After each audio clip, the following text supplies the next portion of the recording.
অবশ্যই আমরা কম্প্রোমাইজ করিনি বর্ডার, এবং যতক্ষণ পর্যন্ত আমাদের গায়ে বিন্দুমাত্র শক্তি থাকবে, will never compromise that. This is our country and will protect it at any cost.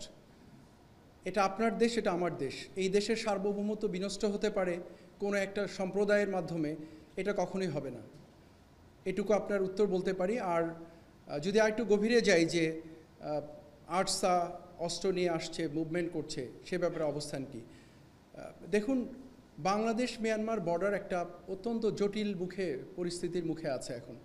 এখানে কোনো মিয়ানমারের যে সরকার, যেটা আমরা বলি, যেটা তাদের সেই সরকারের অস্তিত্ব বিলীনের পথে।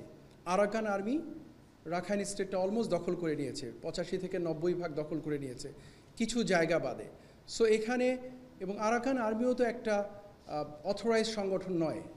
সো এই জায়গাটাতে না আছে কোনো সরকারের অস্তিত্ব সেভাবে, না আছে আরাকান আর্মিকে স্বীকৃতি দেওয়ার মতো কোনো একটা অবস্থা।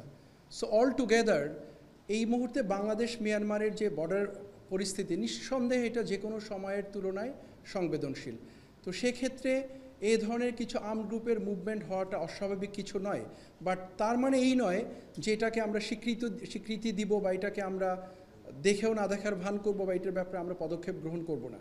এই ধরনের ভোলাটাইল একটা পরিস্থিতি, এরকম মুভমেন্ট হতেই পারে।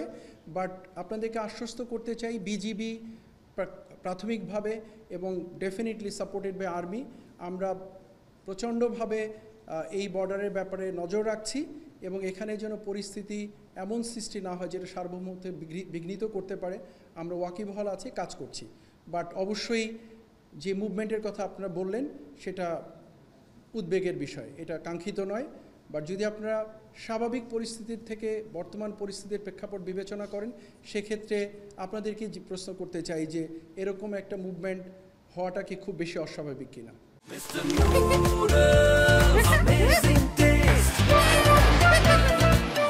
30,000 ইউনিফর্ম পাওয়া গেল, এটার ব্যাপারে এটা কি বস্তুনিষ্ঠ নয় কিনা সংবাদটি? আমি অবশ্যই বলবো যে সংবাদটি বস্তুনিষ্ঠ, বিকজ এটা তথ্য তো নিউজ পেপারই এসছে উইথ ফটোগ্রাফস। যেটা আমি বলতে চেয়েছি যে কেএনএর অস্ত্রের ব্যবহার আমরা দেখেছি পার্বত্য চট্টগ্রামে। আমাদের, আমি যদি ভুল না করে থাকি, বাই নাও আমাদের কয়েকজন সেনা সদস্য, এক্স্যাক্ট সংখ্যাটা আমার মনে নেই, অলরেডি কেএনএর দ্বারা আক্রান্ত হয়েছে, মৃত্যুবরণ করেছে, অনেক আহত হয়েছে। তো সেই প্রেক্ষাপটে নিশ্চয়ই এটা একটা ভালো খবর নয়।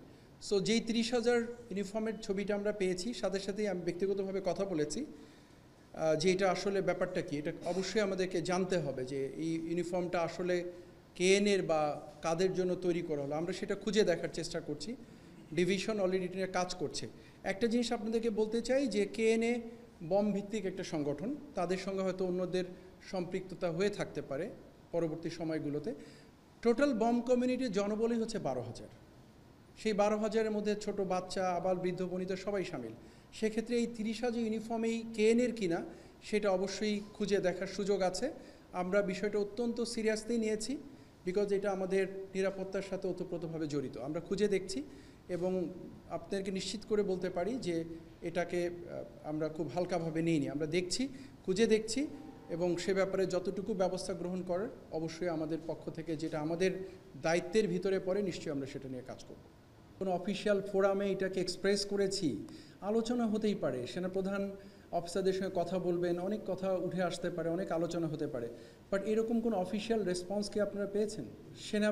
মানে একটা নিউজ যদি কেউ ছাপিয়ে দেয় আর একটু প্রতিবাদ না করলে এটাকে এস্টাবলিশ হয়ে যায় কিনা আমি জানি না। প্রত্যেকটা জিনিসের যদি আমরা কন্টিনিউয়াসলি প্রতিবাদ করি বা একটা রেসপন্স দিতে থাকি, জিনিসটা কেমন দেখায় তাও আমি জানি না।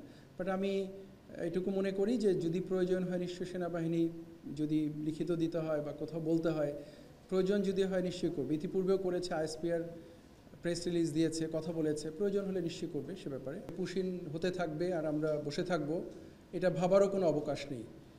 বিজিবি এটা নিয়ে কাজ করছে, এবং সরকারের সংশ্লিষ্ট যারা আছেন তারা অবগত আছেন বিষয়টি নিয়ে। ইন্টারন্যাশনাল কনভেনশন অনুযায়ী একটা পার্টিকুলার জায়গা পর্যন্ত সেনাবাহিনী যেতে পারে, তার বাইরে যেতে পারে না প্রয়োজন ছাড়া। তো এই পরিস্থিতিতে পুশিন বিষয়টি আমি মনে করি এখনও বিজিবি সুন্দরভাবে নিয়ন্ত্রণ করতে পারছে। পরিস্থিতি যদি উদ্ভব হয় যেখানে সেনাবাহিনী ইনভলভ হওয়ার দরকার হবে, সরকারের নির্দেশে নিশ্চয়ই সেনাবাহিনী সেটাতে যাবে। বাট এই মুহূর্তে BGB is managing it very nicely এবং নিয়ম প্রথা অনুযায়ী তারা কাজটা করছে। বাট আবারও বলবো, এটা কাম্য নয়, এটা ইজ নট অ্যাকসেপ্টেড। দেশের সক্ষমতা বৃদ্ধি পাচ্ছে, সেক্ষেত্রে আমাদের প্রয়োজনীয়তাও বৃদ্ধি পাবে, খুব স্বাভাবিক।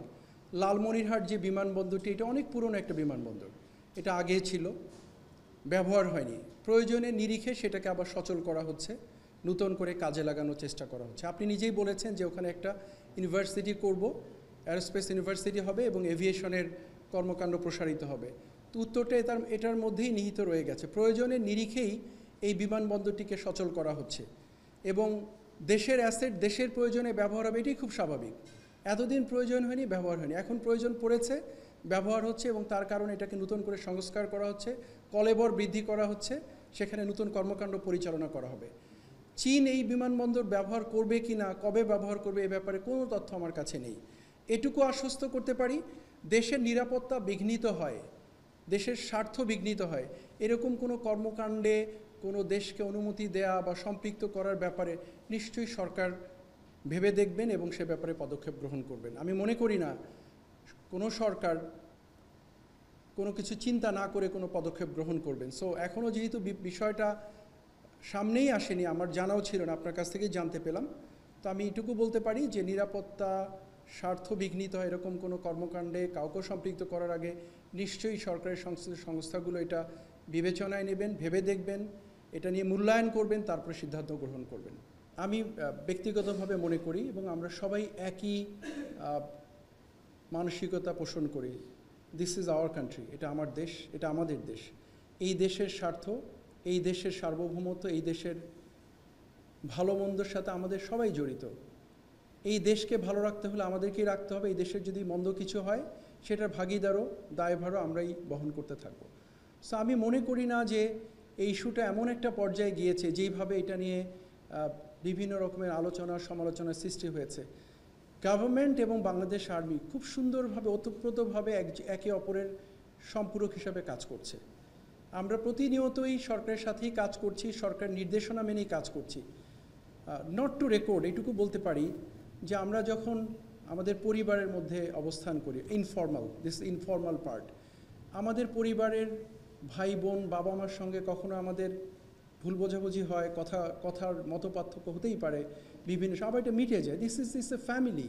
সো দেশ চালাতে গিয়ে বিভিন্ন স্টেক হোল্ডাররা বিভিন্ন সময় কথা বলেন, কথা বলতে পারেন। এইটা নিয়ে এত মানে আমরা যেইভাবে চিন্তা করছি, সরকারের সাথে সেনাবাহিনীর বিশাল মতপার্থক্য হয়েছে, বিভেদ হয়েছে, যেটা দেখছি মিডিয়াতে, let us not interpret in this manner. এরকম আসলেই কিছু হয়নি। সরকার এবং সেনাবাহিনী খুব সুন্দরভাবে একে অপরের সহযোগিতায় কাজ করছে।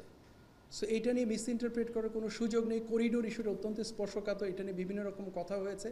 নট টু মিসইন্টারপ্রেট, আমি যখন বাংলাদেশ মিয়ানমার বর্ডার ইস্যু নিয়ে আরএসও নিয়ে কথা বলেছি, আমি কিন্তু করিডোর শব্দটা একবারও বলিনি, বলেছি আমি আপনাদেরকে, because that is a separate issue. Corridor is a separate issue. এটার সাথে বর্ডারের আরসা এবং আরএসও যে মুভমেন্ট, তাদের যে অস্ত্র নিয়ে এখানে চলাচল, এটার সাথে কোনো সম্পৃক্ততা নেই। সো আমি যদি সামারি করি, এটুকু বলবো যে let us think very simple, অনেক কমপ্লিকেটেড না চিন্তা করে আমরা যেন এটাকে এমনভাবে না দেখি যে সরকার সেনাবাহিনী ভিন্ন ভিন্ন চিন্তা করছে বা একে অপরের বিপরীতে দাঁড়িয়ে আছে। এটা কখনোই নয়। সংস্কার সেনাবাহিনী একই সাথে কাজ করছে এবং ভবিষ্যতেও আমরা আরও সুন্দরভাবে কাজ করে যাব বলে দৃঢ়ভাবে বিশ্বাস করি। আপনাদের যদি সার্বিক আজকে সবার একটা মনের মাঝে অনেক এই রিলেটেড কোশ্চেনই বেশি ছিল আমার মনে হয়। সো ডাইরেক্টর আইএসপিআর আমাকে পুশ করেছে, আপনি গিয়ে কথা বলেন। আবারও বলবো, এটা আমাদের দেশ, আমরা যেন এমন কোনো কিছু চিন্তা না করি, চিন্তাভাবনা আমাদের নিজেদের মাঝে। মিনিং আমরা মিনস আমরা, সাংবাদিক ভাইরা এবং আমি, I am not meaning something out of this room, এর ঘরের বাইরের কথা বলছি না, কিন্তু এটাও মিসইন্টারপ্রেট হতে পারে যে আমরা বলতে আবার কারা। আমি আপনাদেরকে নিয়ে বলছি যে আমাদের মাথায় যেন এরকম কিছু না আসে যে আমরা বিভেদের সৃষ্টি হয়েছে, দ্বন্দ্বের সৃষ্টি হয়েছে, গ্যাপ হয়েছে, ইস নাথিং লাইক দ্যাট। তাহলে তো আর কোনো কিছু করার থাকে না। একটা একটা একটা একটা বাজে অবস্থার ভিতর দিয়ে যাচ্ছিলাম আমরা, সেখান থেকে উত্তরণের চেষ্টা করছে সরকার, আপ্রাণ চেষ্টা করে যাচ্ছে, সমস্ত সংস্থা চেষ্টা করে যাচ্ছে, সেনাবাহিনীও তাদের অবস্থান থেকে যতটুকু কন্ট্রিবিউট করার চেষ্টা করছে। তো আমরা যদি সম্মিলিতভাবে কাজ করি, আমি দৃঢ়ভাবে বিশ্বাস করি যে আমরা একটি স্থিতিশীল অবস্থায় যেরকম আমরা চাই, সবাই আমাদের মনের যে আকাঙ্ক্ষা, নিশ্চয়ই আমরা সেখানে পৌঁছাতে পারবো। এটার জন্য সবার সহযোগিতা দরকার, ইন্টিগ্রেশন দরকার। এবং আপনারা যারা আছেন, গণমাধ্যম কর্মী যারা আছেন সামনে, আপনারা একটা বড় ভূমিকা রাখতে পারেন এবং রাখছেন। আপনাদেরকে অনুরোধ করবো এই দেশের এই একটা ভিন্ন রকম পরিস্থিতির মধ্য দিয়ে আমরা যেন এটা মাথায় রাখি যে দিস ইজ নাথিং। এই মুহূর্তে এমন একটা স্বাভাবিক পরিস্থিতির মধ্যে আমরা নাই যেটা সব কিছু স্বাভাবিক চলবে। কিছু কিছু অসঙ্গতি, অসংলগ্নতা থাকতেই পারে, বাট আমরা সবাই চেষ্টা করছি যাতে সেটাকে মিটিয়ে ফেলে সবাই সম্মিলিতভাবে সামনের দিকে এগিয়ে যেতে পারি। এবং আমি ব্যক্তিগতভাবে বিশ্বাস করি অবশ্যই আমরা সামনে এগিয়ে যাব এবং একটা সুন্দর দেশ, যেটা আমরা প্রত্যাশা করি, আশা করি, সেটার মধ্যে আমরা বিরাজ করব ইনশাআল্লাহ। সেনাবাহিনী ক্ষমতা নেওয়ারও কোনো ইচ্ছা বা এ ধরনের কোনো রকম কোনো আমাদের মধ্যে এ ধরনের কোনো আলোচনা হয়নি। অফিসার্স অ্যাড্রেস, দেখুন, সেনাবাহিনী প্রধান যে কোনো সময় বা সময়ে সময়ে অফিসার, জেসিও, এনসিও সৈনিকের সাথে কথা বলে থাকেন, দিক নির্দেশনা দিয়ে থাকেন। এটি তারই একটি ধারাবাহিকতা মাত্র। এখানে আমরা কোনো সাংবাদিককেও ডাকিনি, তিনি জাতির উদ্দেশ্যেও কোনো ভাষণ দেননি, বা আইএসপিআরও সরকারিভাবে কোনো বিবৃতি দেয়নি। সো আপনারা যেটা গণমাধ্যমে বা সোশ্যাল মিডিয়াতে দেখছেন, এইটার সঠিকতা বা বস্তুনিষ্ঠতা নিয়ে যথেষ্ট বিবেচনার দাবি রাখে। তো সে বিষয়ে আপনারা ভালোই বুঝতে পারছেন। আর আপনার যে বাকি বিষয়গুলো, সেগুলোর বিষয়ে আমি আগের মতোই বলবো যে জাতীয় নিরাপত্তা বিঘ্নিত হয় এমন কোনো বিষয়ে সেনাবাহিনী সম্পৃক্ত হবে না। আর পাহাড়ি যে একটি দলের কথা বলেছেন, এটা আপনারাই জানেন, এটি একটি আত্মস্বীকৃত টেররিস্ট দল যারা সংঘাতপূর্ণ কাজ করে থাকে। সো তাদেরকে নির্বাচনে যুক্ত করা সমীচীন নয় বলে আমরা মনে করি। দেখুন, নির্বাচন নিয়ে এ বিষয়ে অনেক আলোচনা হয়েছে, এ বিষয়ে আমরা এখন আর কোনো কথা না বলি। আমরা এই বিষয়গুলো নিয়ে কোনো মুখোমুখি কোনো অবস্থান দেখছি না। আমাদের মধ্যে যথেষ্ট সৌহার্দ্যপূর্ণ পরিবেশ রয়েছে এবং আমরা একত্রে একসাথে দেশের জন্য, দেশের স্বার্থে, জনগণের জন্য কাজ করে যাচ্ছি। আমি বলেছি এটা নিতান্তই, অফিসার্স অ্যাড্রেস একটি নিতান্তই আমাদের বাহিনীর অভ্যন্তরীণ বিষয়।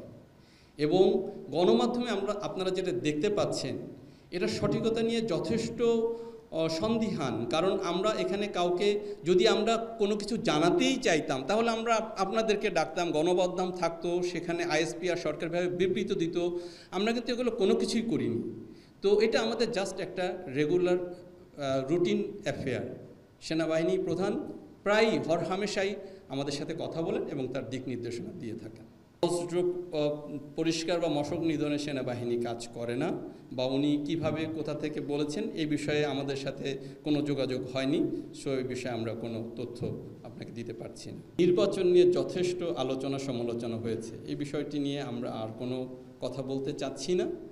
আর সেনাবাহিনী ক্ষমতা নেওয়ারও কোনো ইচ্ছা বা এ ধরনের কোনো রকম কোনো আমাদের মধ্যে এ ধরনের কোনো আলোচনা হয়নি। সো এই বিষয়ে আমরা কোনো তথ্য আপনাকে দিতে পারছি না। দেশের সার্বভৌমত্ব রক্ষার জন্য বা নিরাপত্তা রক্ষার জন্য আমরা সর্বদা সেনাবাহিনী একত্রে এবং একতাবদ্ধ হয়ে কাজ করে আসছি এবং ভবিষ্যতেও আমরা দেশের জন্য, দেশের নিরাপত্তার জন্য দেশের মানুষের সাথে কাজ করে যাব। এখন আরাকান আর্মির সাথে আমাদের সরাসরি কোনো যোগাযোগ নেই। আপনারা যেটা গণমাধ্যমে দেখেছেন, সেটা সঠিকতা বা বস্তুনিষ্ঠতা নিয়ে যথেষ্ট বিবেচনার দাবি রাখে। তাদের সাথে আমাদের সরাসরি কোনো যোগাযোগ নেই। কুকিচিন একটি বোম সম্প্রদায় কেন্দ্রিক প্রতিষ্ঠান বা অর্গানাইজেশন, এবং আপনারা কি জানেন যে তাদের টোটাল সংখ্যা হচ্ছে 12,000 জন। তো 12,000 জন কীভাবে 30,000 ইউনিফর্মের জন্য করে? তো সোশ্যাল মিডিয়া বা যে কোনো মিডিয়াতে আপনারা যে তথ্যগুলো পান, আসলে এগুলোর সঠিকতা বা এগুলোর বস্তুনিষ্ঠতা যাচাই করার যথেষ্ট সুযোগ রয়েছে। তো এই একটি ইনফরমেশন থেকে আপনি বুঝতে পারেন যে 12,000-এর মধ্যেও তো সবাই আবার সশস্ত্র বা আর্মড গ্রুপের সাথে সংযুক্ত নয়। সো 30,000 পোশাক বা ইউনিফর্মের বিষয়টি এটা নিয়ে যথেষ্ট সন্দিহান।